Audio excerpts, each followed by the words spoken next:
hands fucking bleed.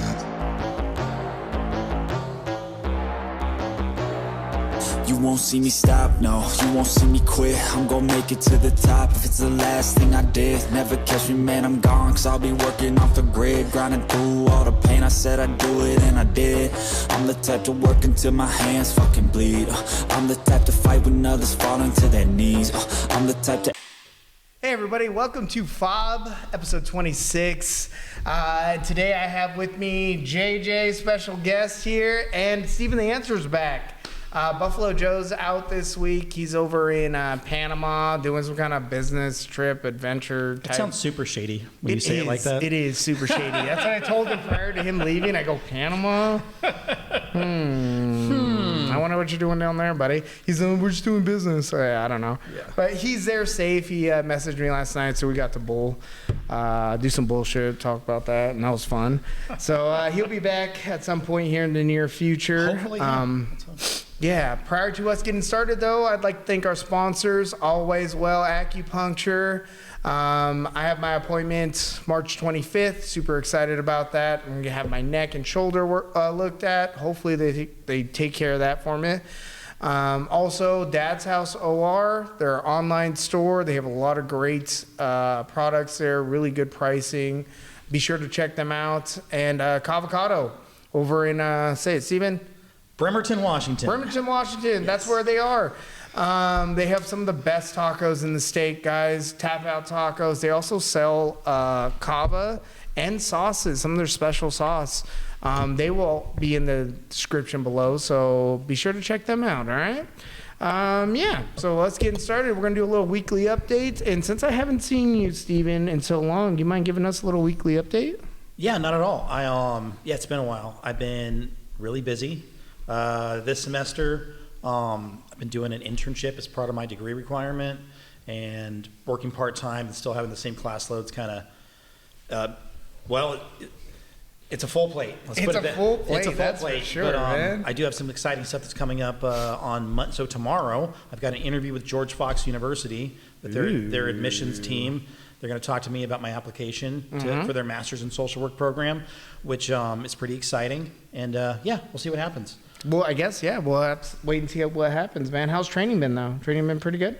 It's been pretty good. It's been, there's been things that have kind of gotten in the way. Last week but it's all good stuff. I got invited to speak at work about my experience, and it was a big work event. It was pretty awesome. It felt good to go up there and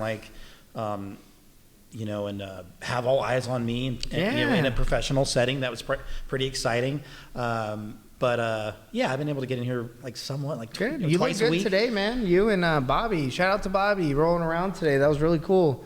Yeah. So we're getting a little influx of some new members. So man, get in here and test some of these higher techniques on these white belts. It's really cool. It's great though seeing guys come in and stick with it, because you see a lot of people that try out the first week. They're like, oh cool, week we're free, and then you never see them again. Oh, right? yeah. The rate of attrition's incredible, but guys that are coming in and being consistent, sticking around. Yeah, that's that great. makes me happy. That's a testament to the community that we built here. Really, we have a really good community going on.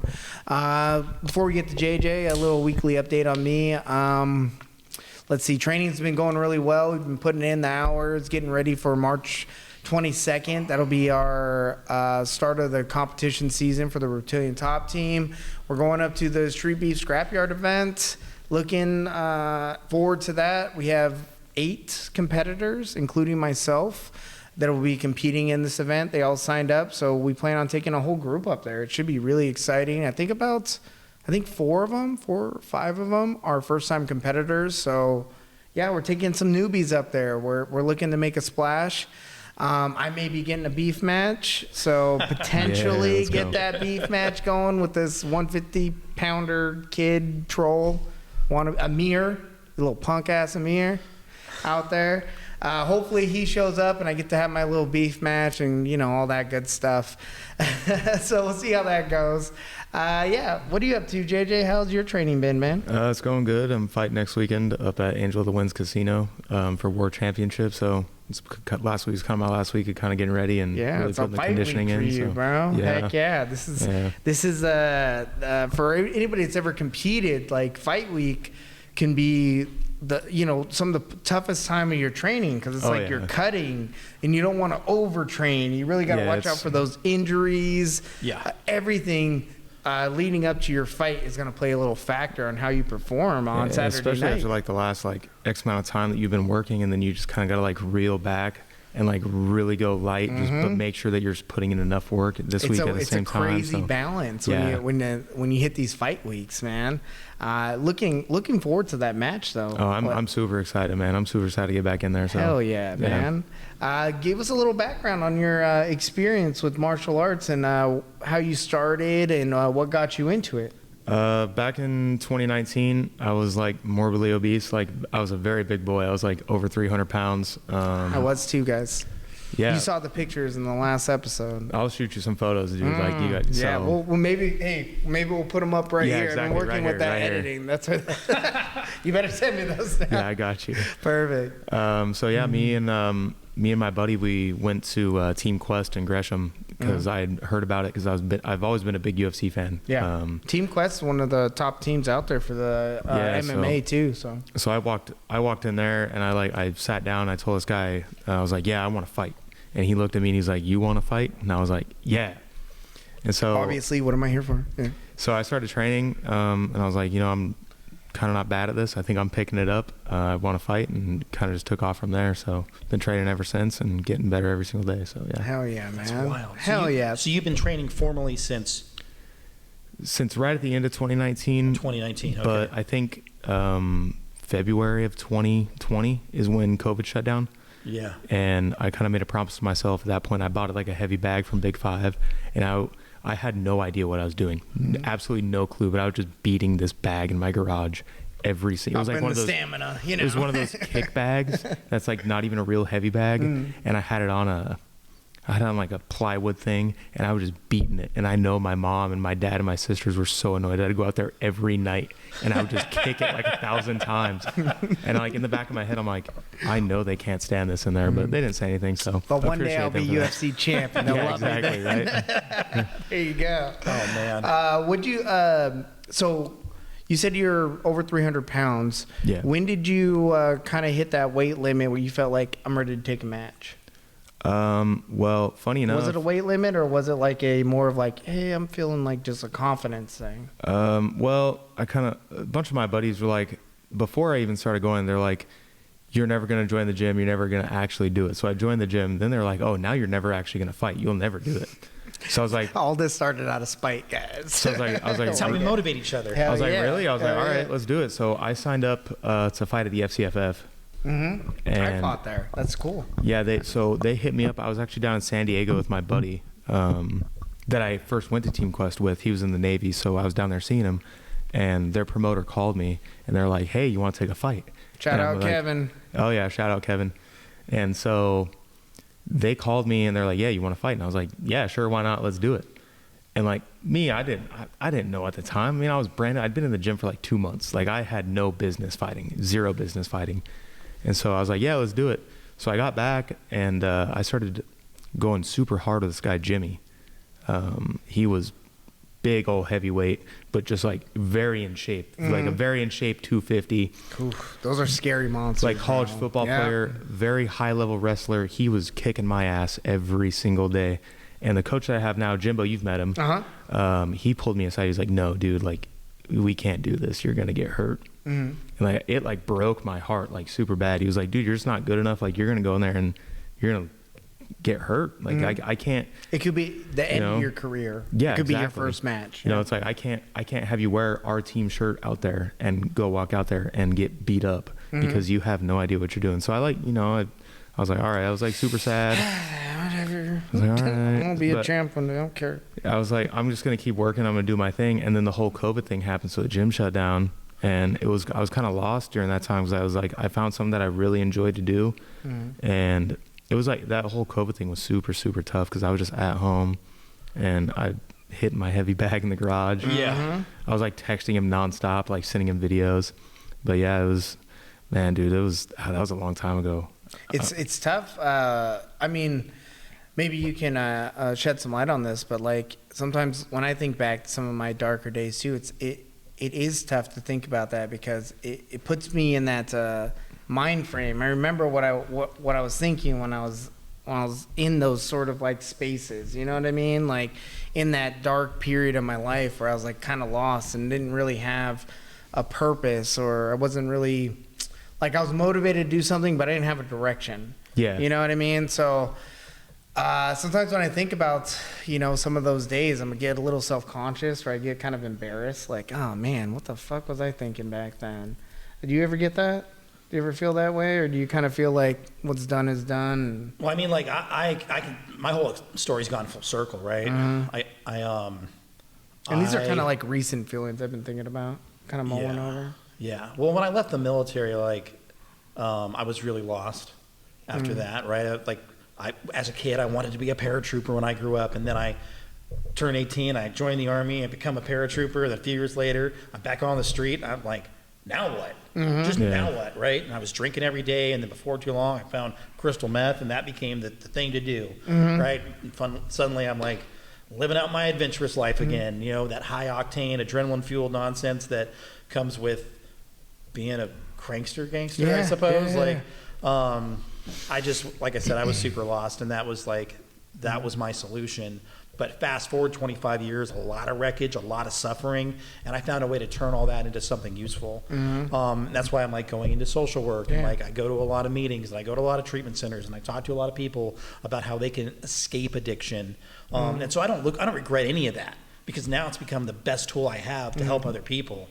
But at the time, it was really painful. Yeah. And I guess I brought that up to kind of like shed some light on the how martial arts was a real outlet for you, I guess, right? It was kind of a savior to kind of keep you, to put you on track, because like you said, you're morbidly obese at the time. I'm sure that there was some backstory to even why you got to be that way, man, it was... People don't become that way. I'll tell you, it doesn't happen overnight. No, sir. It's years and years and years. And kind of going to what you were saying, it's like, I don't regret any of that now. Like, it's turned me into such like the person I am today. Like, I'm able to talk about it and help people through like what they're going through. It's like, it's completely changed my life. And I mean, obviously it's more because of martial arts, not just the weight loss, but I do truly believe that martial arts has saved me. And I mean, I don't even have to compete at the highest level. Being able to be around the sport and around the community has completely changed my life for sure. Yeah. So. And what are some of the key things you can really pull out of it that, let's say someone that's never done martial arts, what's something you can say they can gain from it beneficially that's not just like on the physical aspect? Because I think people from the outside perspective, that's all they see is the violence of it. They never see like the undertone stuff. I think confidence is like the biggest thing, and like just being around good people.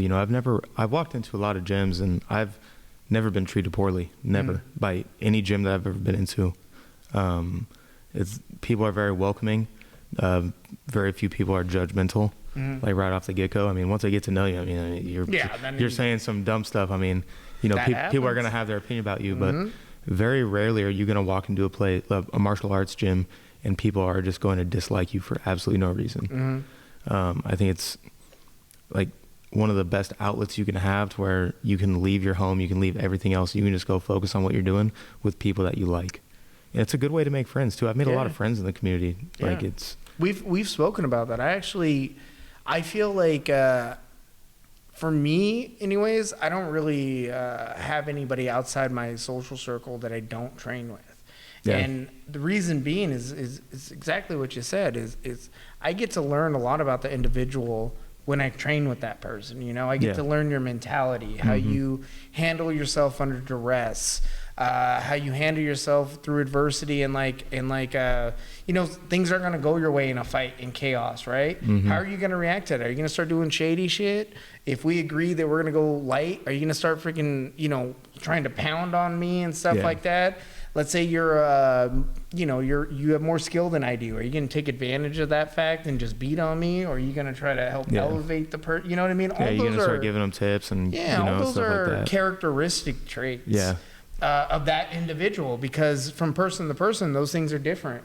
So I get to really learn about that individual and what they'll do when it matters. Like, it's really hard to I guess, to lie in a good gym. You can't really hide the type of person you are No, exactly, for too yeah. long.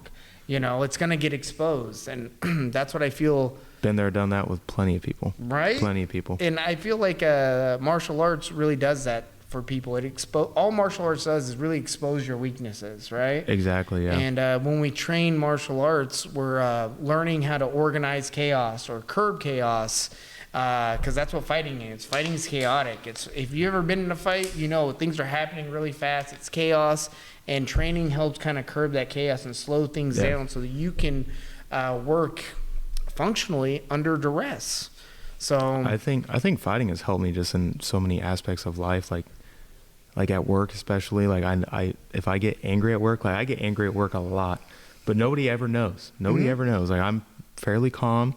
Like customers, like they have no idea that I'm angry at them. Like they might come up talking crazy to me. They have no idea I'm I'll boiling. light you up, boy. Yeah, in the back of my head, I'm like, dude, I could totally head kick this guy right now, and he Right. has no idea. You'd be done. Like, You'd be yeah, done, dude. exactly. Yeah. So, Oh man, when you gain that power, it's a hard thing to kind of keep holstered all the time.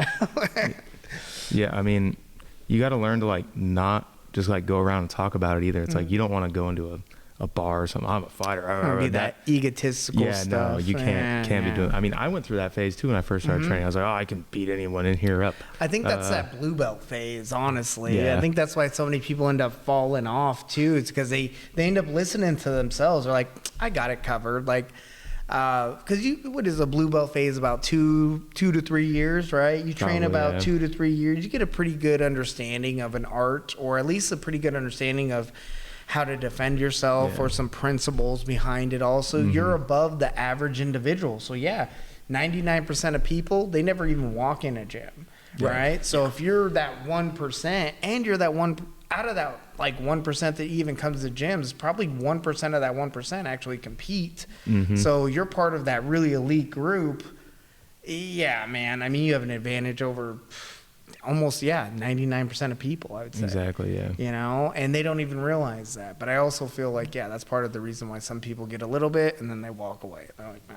And they get their head inflated and then they stop, and then their skills kind of diminish, and then they get lit up and they're like, maybe I should go back to the gym. And then there's also that individual that they get that ego, and then they want to hang on to it, so they never test themselves. They never put themselves in competition either. Oh yeah, too dangerous. It is too dangerous of a fight for me to take. Why? Yeah, what I teach, it's not for sport. It's for real life, and I'll rip someone's eye out or something. And it's like, okay, man, yeah, that technique is great, but you'll never find that technique because you don't train it in live play. Everything's demonstration, right? Everything's a demonstration. And concepts are great, but concepts have to be worked out. Like, I could explain a technique to you, but there's little nuances within that technique that you yourself have to figure out. It's a feel that you get. Absolutely. You have to make it your own. And then you have to be able to apply that to different people. Because under different circumstances. Yeah, exactly. Yeah. Everyone's going to do something a different way, and you have to be able to teach that guy how to do it the right way, but do it their way all at once. Dude, I've been key locking people for years, but I ran into a guy like a few years back, and he had like the double jointed elbow shoulder, and he got I like basically twisted his arm like a freaking like a dial. I'm like, this isn't. I did that on someone that had the double jointed elbow. And I got him in an arm bar, and like literally, their wrist was flat on the ground over my leg, and I'm like, all right, well, this doesn't work. Yeah, like time to pivot. Yeah, exactly. Yeah.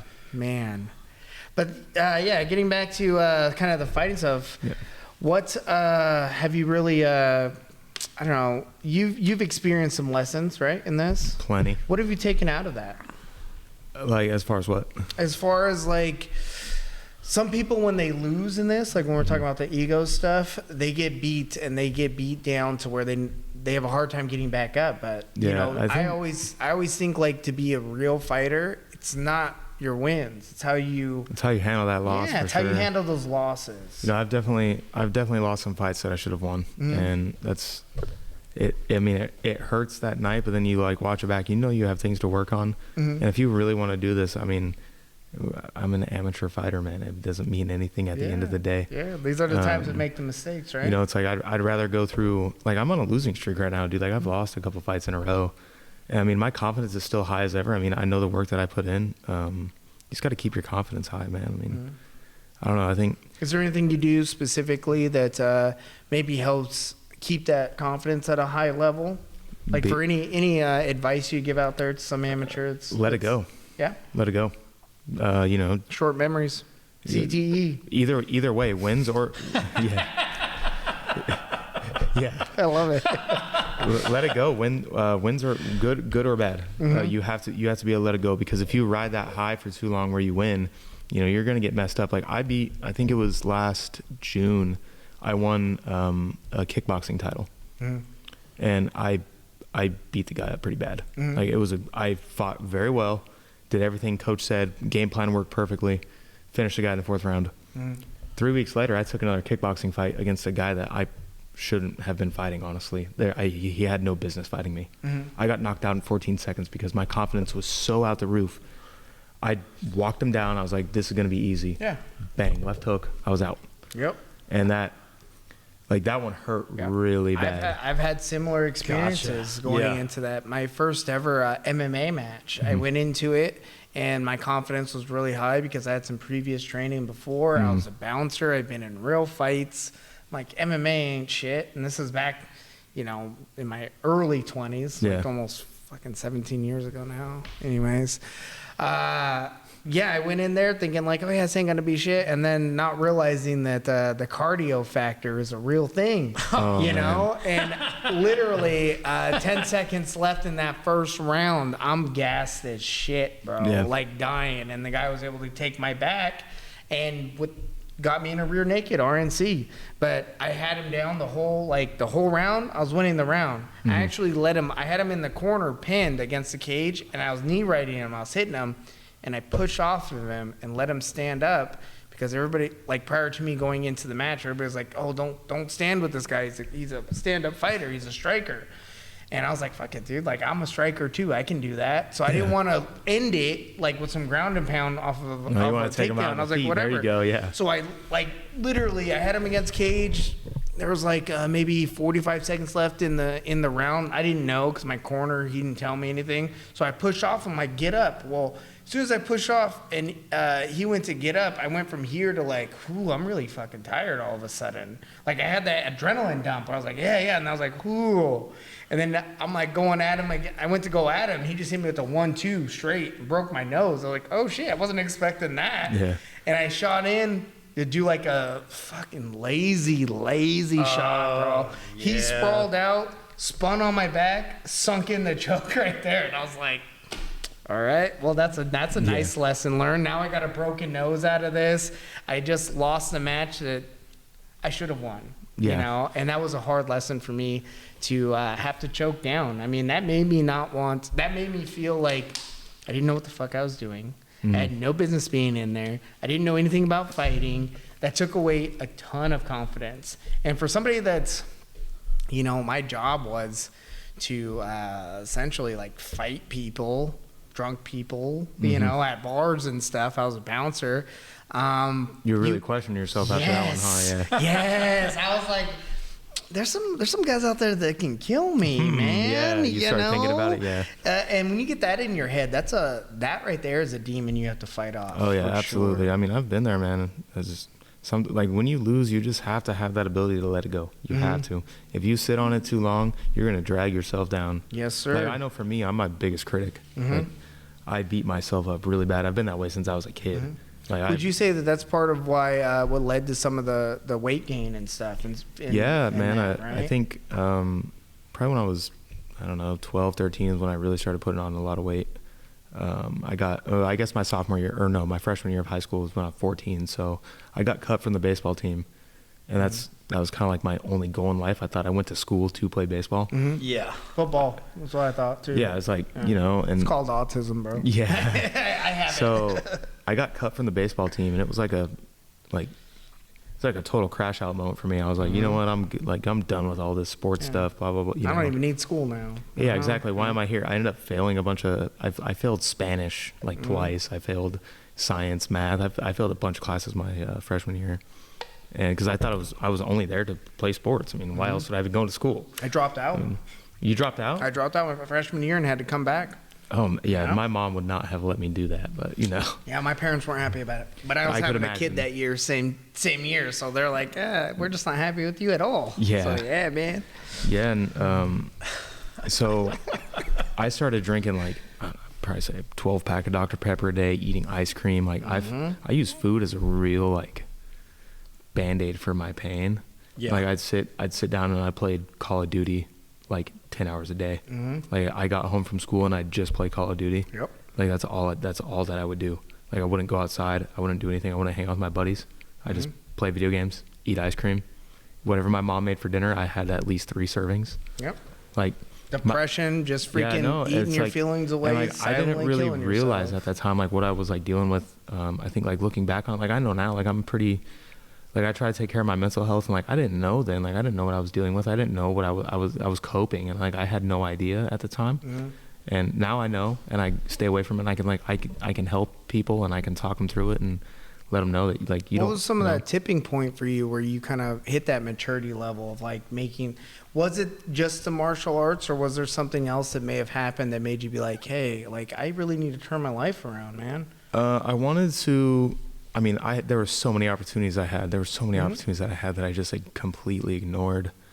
But is there anything specific that was like, this thing happened and when this happened, I was like, hey, I'm going to go chase my dreams or I'm going to. Or was it a gradual thing? It was like kind of a gradual thing because my first fight was at heavyweight. I had absolutely no business fighting at heavyweight. Same.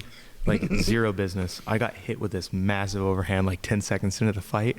And I remember like I heard the crowd go, and I was like, damn, this is going to be a long night. Do you remember what your weight was when you went into your match? I think I weighed in at 235, so I'd already lost like a good amount of weight at that time. Yeah. And so like for me, I'm like, dude, like I feel jacked. I was like, dude, I'm 235, like I'm like almost 100 pounds down at this 264. time. Damn, Damn, and bro. I cut for it. I cut. Yeah, the guy I fought cut from 295. You big boy. Yeah, like big boy. And when he cracked me, I was like, damn, this is gonna be a tough night, dude. And that guy hit so hard. He hit so hard. Now after that, I was like, you know what? Let's get to 205. Let me think about this. Yeah, let's get to 205. Yeah.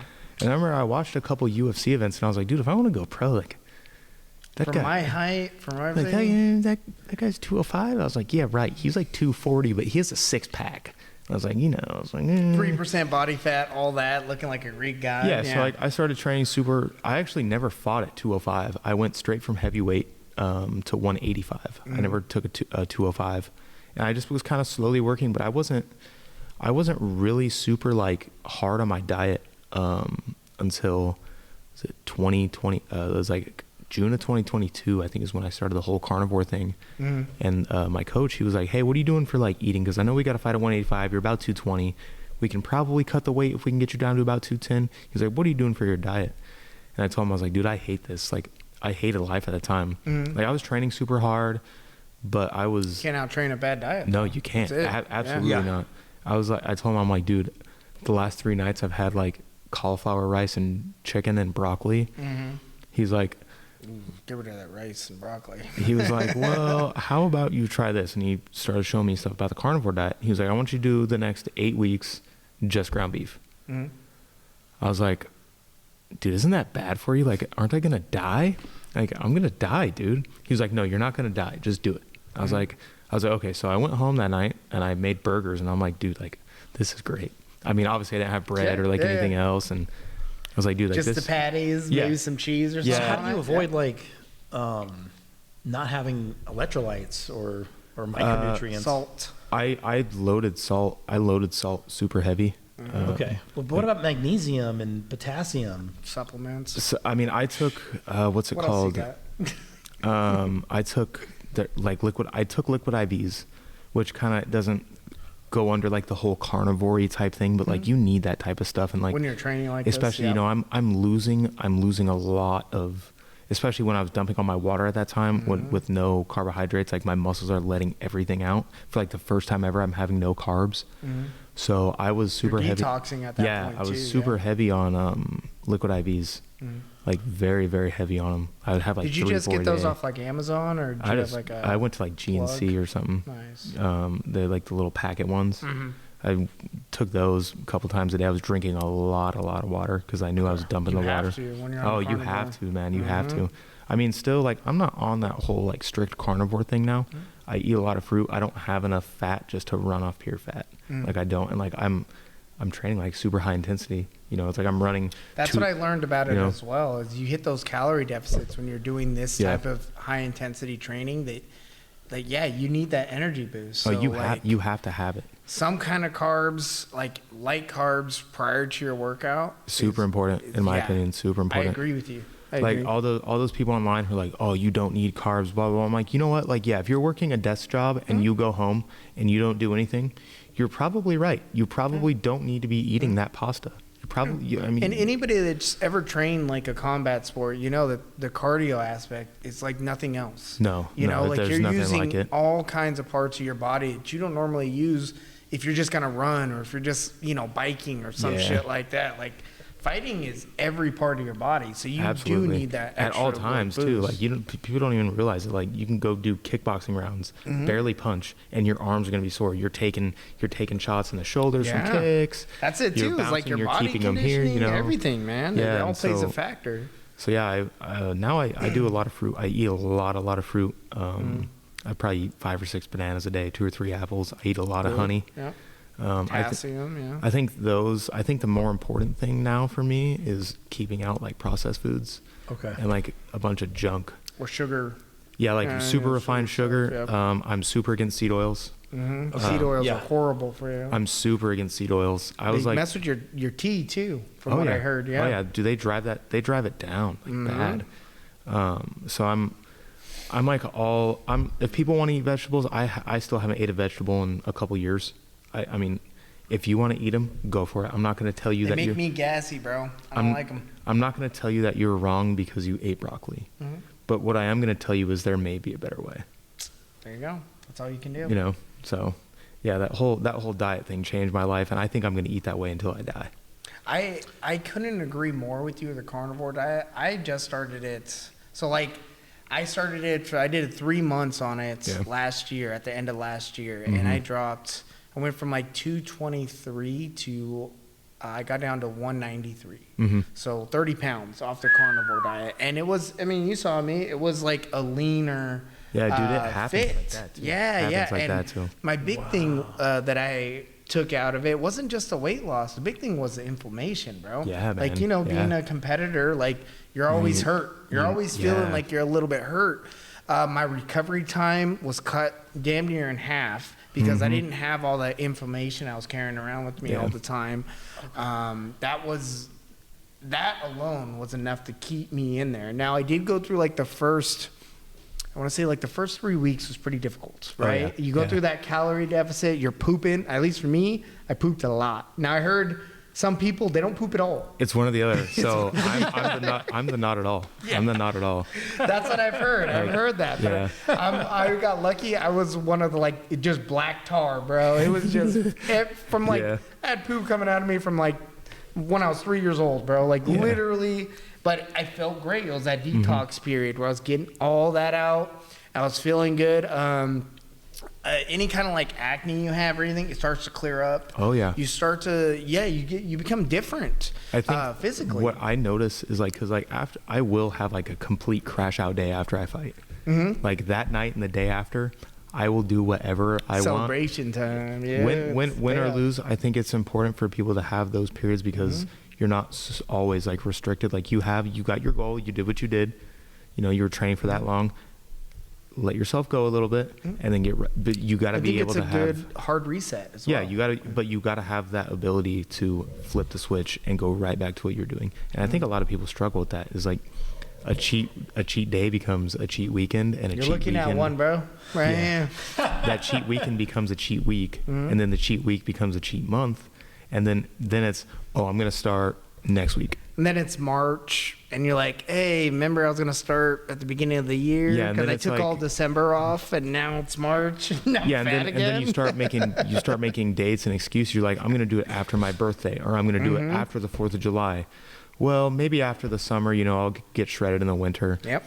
I can take a break at the holidays. Well, then the holidays roll around. You're like, well, now I'm going to start in January, which is the whole New Year thing, and it becomes this rinse and repeat cycle of you making a promise and no one and like you don't. And then it actually starts messing with you mentally too, because then you're letting yourself down. Like and then you get upset. You're not where you want to be, but then most people go right back to what they were doing, and they don't stay on that track that they want to be on. That's why honor is such a powerful thing, because honor is a promise you make to yourself that you keep. Exactly. And integrity too, right? All those little tenets that they preach in Taekwondo. Maybe they do got something going on. Yeah, well, I think the like traditional martial arts is super good for that. Oh, I agree. It does with teach you like that honor and respect, and like you kind of do have to hold yourself accountable through those things. And I think that's like a life thing that you carry from when you're 5 years old until you're Yes, sir. away, I would agree with you 100% on that. I think that's kind of one of the primary differences between like the MMA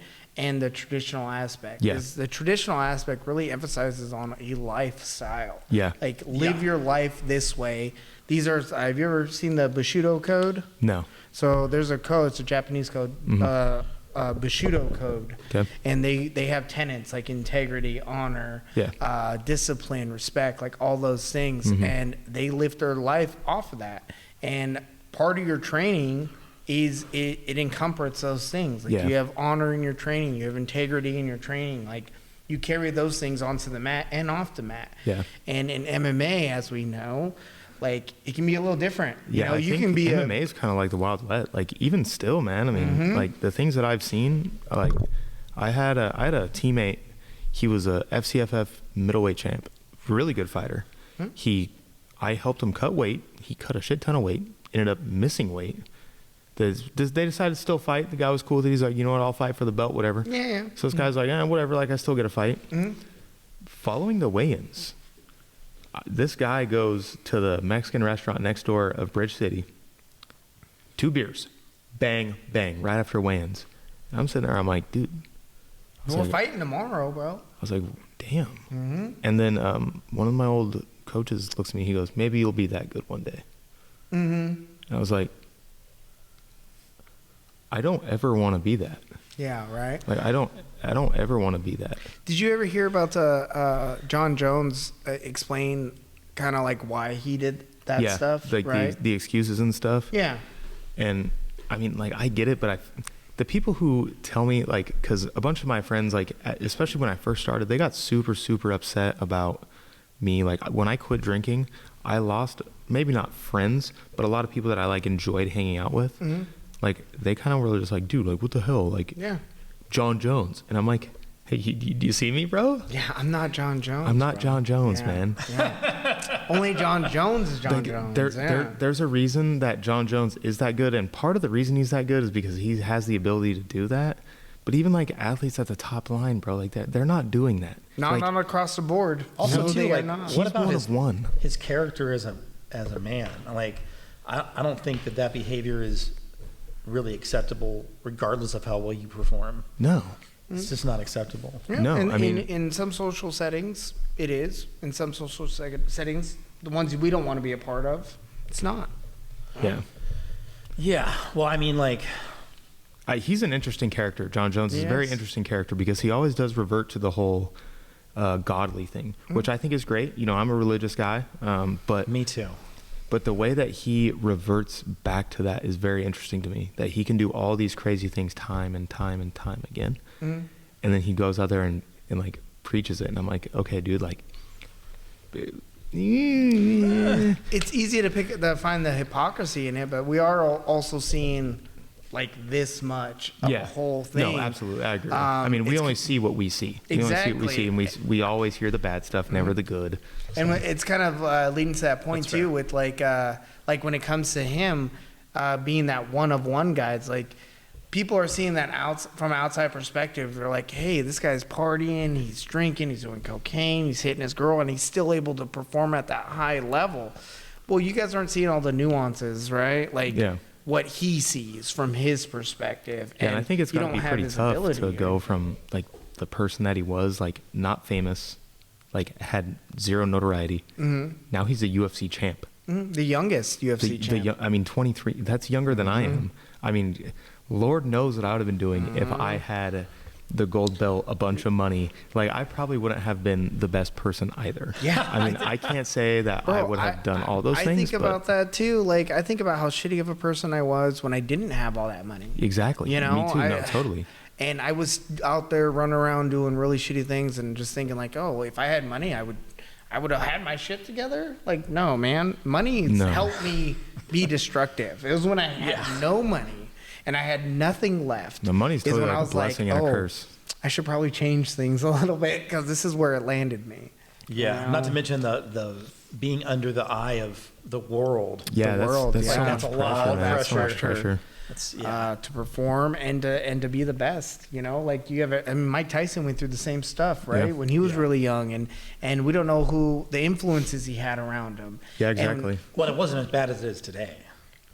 I don't know. No, Like, because it could not, be, The not level of everybody's got a camera, and everybody that's has a true. phone. That's You true, went into too. your life nonstop. And all of a sudden, you might think that you're flying on the radar. Well, one guy sees you, and whoever he takes a video, uploads it. Now Look what happened with Dana everybody White. knows. Yeah. Dana White and his wife. You know, he wasn't.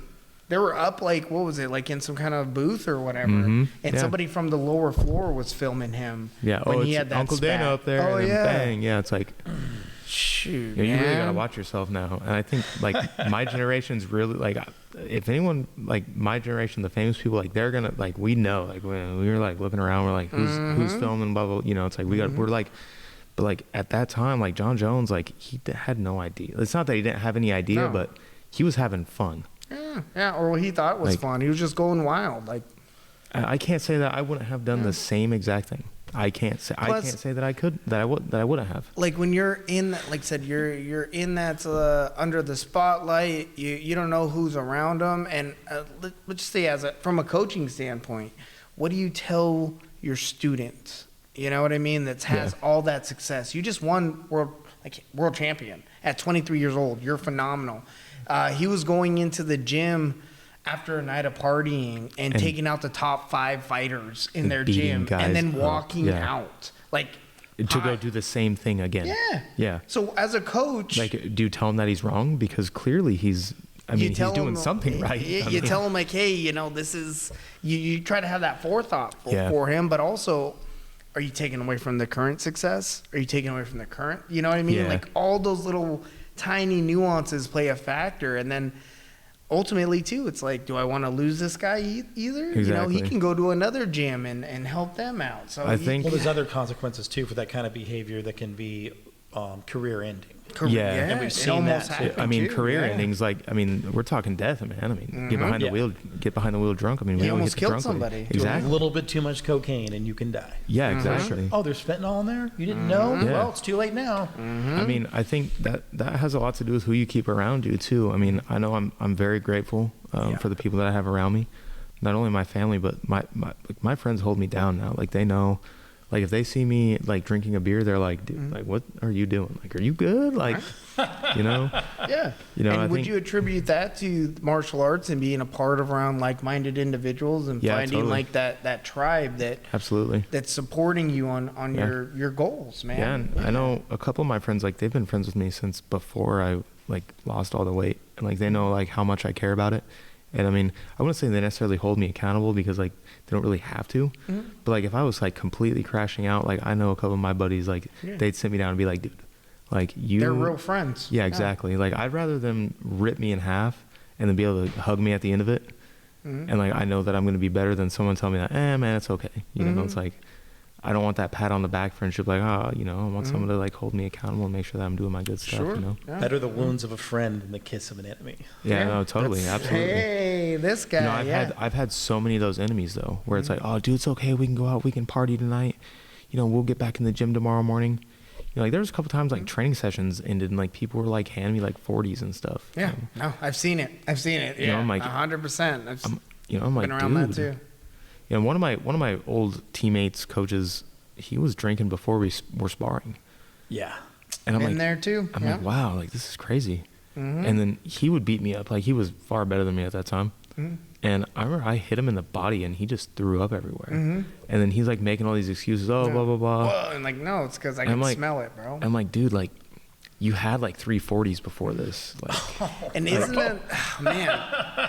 Since I've been on the shit end of that stick as well, where I've trained with somebody that was under the influence of something, and it puts, as being, I guess, a student of that, it puts me in a weird position because I have such high respect for this individual, but I start to dissect it too. It's like, I don't know if I have respect for this individual or if I have respect for your skill set. Yeah. And I don't know how much of I think they kind of go hand in. I think they kind of go hand in hand. Mm-hmm. That my first fight at heavyweight, my corners were drunk. Mm-hmm. Not even kidding. Like that was my first MMA match too. And at the time, we're the same person. It's so crazy. at the time, like I didn't really think anything about it because like I've seen these guys. The first time I hit pads, the guy was drunk. And I mean, at the time, I didn't think anything of it. Well, you didn't know either. I didn't know. I had no idea. I'm like, dude, like this is MMA. Like, people get drunk, we fight. We're on cocaine. Yeah, Everybody's exactly. on steroids. Yeah, all that. Yeah. I wish. That guy. After I quit training there, he ended up. I was at the NWC event. I was supposed to fight. I had a bunch of people in the crowd. It was the first time I sold like a bunch of tickets. Mm-hmm. It was gonna be a good fight. It was me against this guy Connor Karen from. I can't remember the gym that he's out of. Impact Jiu-Jitsu. Really good guy. Mm-hmm. Good gym he's too. Been in the game for a long time. It was like one of my first like really big like tests of some guy who's probably better than me. Mm-hmm. But like I'm okay with taking fights like that. Like I want to fight the best guys. So I was super excited for this fight. I had a bunch of people in the crowd. This old coach, I'm not going to say any names. I'm not going to put that out there like that. He comes up, puts me in a rear naked at a kickboxing event. I'm like, all right, like whatever. So I peel it off and I turn and we start like grappling. And I'm like, what's going on? And then he drops down, shoots for a double leg, like gets his hands together, and I get picked up, and I'm like, okay, he's just gonna set me back down. Nope, boom, slams me on the floor. Like my ribs are all jacked, and I'm like having to fight this guy at the time. I have a huge gash on my knee. I'm bleeding. Yeah, and you're here at an event that you're supposed to compete in. Yeah. Like I'm gonna have a competition here, and I get in a fight before my competition. No, what are we dude, doing here? That like completely like wrecked me because I wasn't able to fight. Like I was limping around. I saw my opponent right before, like the setup there. Mm-hmm. So my opponent saw it and I'm like, God damn it, like now this guy knows I'm jacked. So like I try to go like limp over to a corner and like sit down, like kind of like get my wits about me. He comes over, he's like, dude, like we're not fighting. Like if you're hurt, we're not fighting. I'm like, dude, like I got a bunch of people in the crowd, like I don't know, man, like give me a few. And he's like, no, dude, like if I go out there and I beat you, like, I don't even feel like I won. Like, right. You just got into it backstage.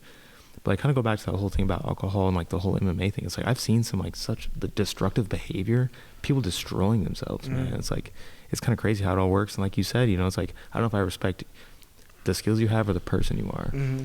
And if I don't respect you as a person, I don't know if I can respect your skill set either. And that's a learning curve. Sometimes you have to learn about people because you do find it is a little different from that traditional aspect because martial arts has that stigma of like the sensei or the head guy is like this honorable heart, like he's a leading example of how you should live your life. And then you come to find out some of these guys are pieces of shit, actually. Like total. And they just been doing this their whole lives because they can't do anything else. I think honestly. A lot of times coaches like, that person specifically, he's like kind of like the head honcho of wherever he goes, and he always has his living off his past glory. Yeah, exactly. He's got his students under him, and he kind of bullies his students. That's how you keep them in line and keep everybody underneath you. Exactly. Yeah. And like I know, like you do, like we've only trained together a couple times. You've given me about as much as that guy had, and I had 2 years with him. The coach that I work with mainly has completely like changed my life and like showed me more how to live. Not just as a fighter, but just like live life, like a healthy lifestyle. And like, I'm so grateful for the people that I have met because when I go through stuff like that, like I was like, damn, like that really sucks. Like, I don't even know if I want to. Incredible. I don't even know if I've been there, brother. Yeah. And like, it goes back to the whole community thing, man. It's like when you know you have like that good group of guys around you, like you don't got to see them that often or whatnot, but it's like you got to know you got that good group with you all the time, you know? Yeah, like I tell my guys, I mean, they teach Americanas, Kimuras anywhere, bro.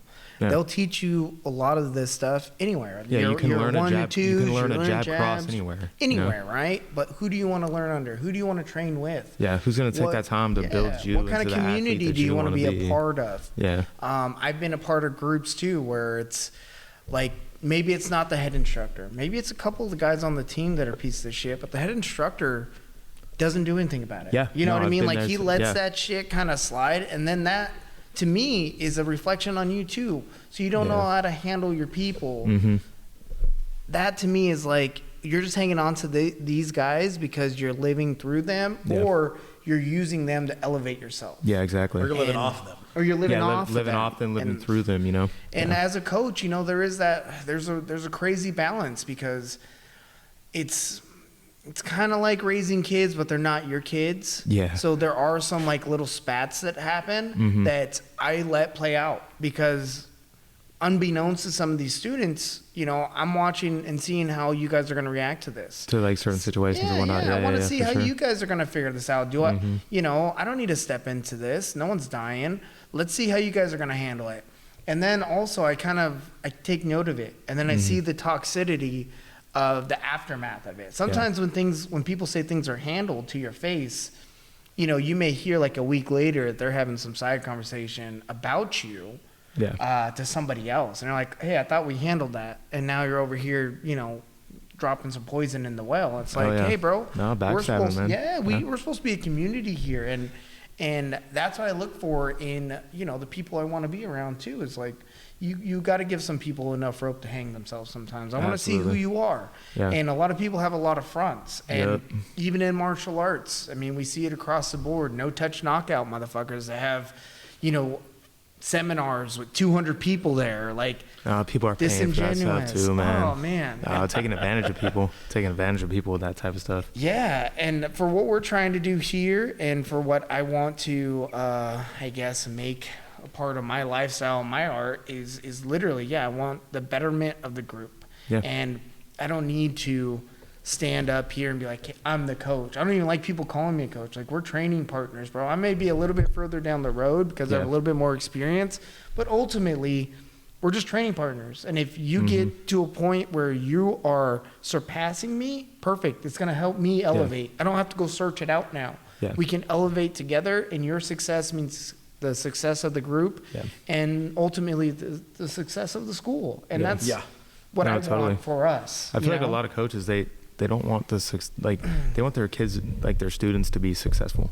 Yeah. But they don't want them to be so successful that they outshine them. Either outshine them or leave where they're at to go someplace better.